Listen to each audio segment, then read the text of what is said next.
Fala, meus lindos! Hoje nós vamos falar sobre educação, trabalho e sociedade, que é um dos temas norteadores para a prova do magistério do município de Serra. Fazendo um resumão, né, das apostilas que a gente disponibilizou lá no nosso grupo de WhatsApp, e acredito que vocês já tenham feito a leitura. Quem ainda não fez, corra lá no grupo, peça para a gente estar reenviando. Vamos resumindo então.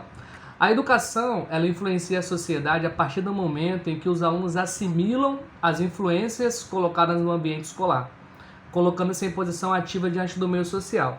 Então, a formação do cidadão, ela não depende só da escola, ela também é um papel da sociedade. Então, a gente está em constante formação dentro e fora da escola. Desde o período da colonização, a educação ela era vista ora como um agente formador, ora como um instrumento de transformação. Então, a educação tinha esse papel. Ou ela estava formando algo, ou ela estava transformando algo. E na medida que a população, que o tempo vai se passando, as coisas vão mudando, a sociedade vai evoluindo, a educação também acompanha esse processo, né? Nós vimos aqui a educação no período dos jesuítas, ela tinha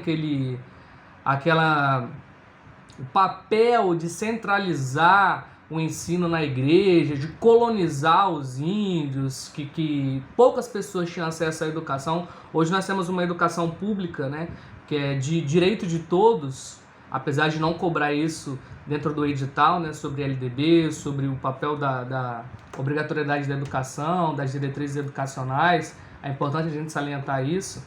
Nós tivemos esse progresso dentro da educação. Piaget, né, um dos grandes teóricos, ele diz que, eu fiz algumas anotações aqui, eu vou estar lendo, falando com vocês, vou ler para ficar mais fácil para entender, que a sociedade ela é um conjunto de relações interindividuais. Então é um contato que as pessoas têm entre si, a troca de experiência que existe entre as pessoas. E a gente vai formando a sociedade, né, com essa troca de informações, de cultura, de conhecimento. E nós, enquanto educadores, temos esse papel de formar cidadãos capacitados para interagir no meio dessa sociedade. Então, a escola vai assumir esse papel de formar pessoas capazes de fazer interações, de opinarem sobre suas decisões, saber seus direitos e deveres. A Piaget ele fala que dentro da educação nós temos dois tipos de relação. A relação de coação e a relação de cooperação. A relação de coação ela acontece, como o próprio nome já diz, quando apenas uma pessoa detém toda a autoridade e domínio sobre os demais. Quando uma pessoa ela não é aberta à reciprocidade, né, a troca de experiências, de conhecimentos, enfim, isso acontece quando nós temos aqueles tipos de professores que seguem a linha mais tradicional, bem à risca mesmo, de que apenas ele detém o conhecimento e aquilo ali basta, e a gente não abre para mudanças, para englobar outros tipos de conhecimento, nada.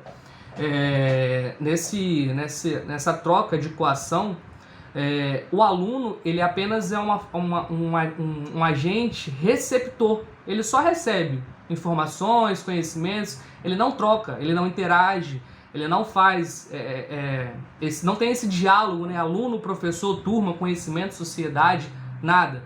Já na relação de cooperação, nós temos essa troca significativa que acontece entre aluno, professor, sociedade, cultura, o tempo em que está inserido, o processo que nós passamos para chegar até aquele momento. Então, na cooperação, a gente tem essa relação boa que há entre as pessoas. E aí nós estamos formando alunos com conhecimentos para interagir dentro de sala de aula, mas para que também interajam dentro da sociedade. E a gente vai abrir um parênteses para que haja dentro do currículo escolar também troca e partilha de conhecimento da bagagem que os alunos trazem para dentro da escola.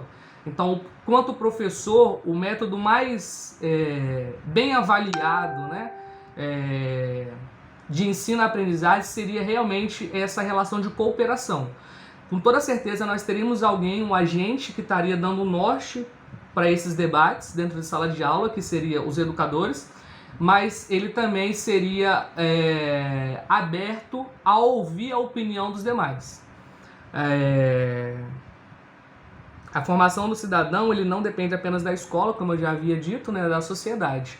E aí é nessa troca de partilhas de conhecimento que a gente vai formando cidadãos aptos a participarem da sua vida em sociedade. Então a escola, ela deve estimular a participação do sujeito, de todos os sujeitos envolvidos no processo educacional, né, de forma ativa. Então o aluno participa, o professor, a comunidade, o pedagogo, o diretor, todo mundo que envolve esse processo educacional, ele participa na formação desse sujeito enquanto indivíduo para interagir em sociedade. Não apenas o professor. Aí nós não temos mais aquela figura centralizada, né? Só ele conhece, só ele detém, só a verdade dele que importa. Não, agora nós temos um leque de abertura, uma gama enorme de conhecimento que vai ser adquirido e vai ser partilhado entre as pessoas dentro de sala de aula. Nós ainda temos, infelizmente, presente em sala de aula essa metodologia ainda da coação, né? E às vezes acontece no automático, né? Não é nem porque o professor acaba fazendo isso por livre e espontânea vontade, né? Acontece que às vezes ele traz consigo uma bagagem muito antiga de ensinamento, né? Porque no meu período foi assim, o professor era aquele cara tirando em sala de aula, que usava régua para adestrar alunos, tacava apagador e tal.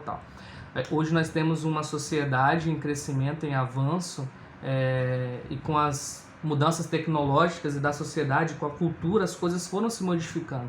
Mas infelizmente ainda nós nos deparamos com um sistema educacional que capacita o aluno para competir na busca de uma colocação no mundo de trabalho, né? O sistema de ensino se tornou um mero adestrador para satisfazer a necessidade do capitalismo. A preocupação não é formar para emancipar os humanos, mas para satisfazer a necessidade imposta pela capital. Não sejamos então esses profissionais. Espero que vocês tenham entendido um pouco desse resumo, desse tópico de um dos pontos a serem estudados para o concurso, e nos vemos no próximo vídeo. Um grande abraço.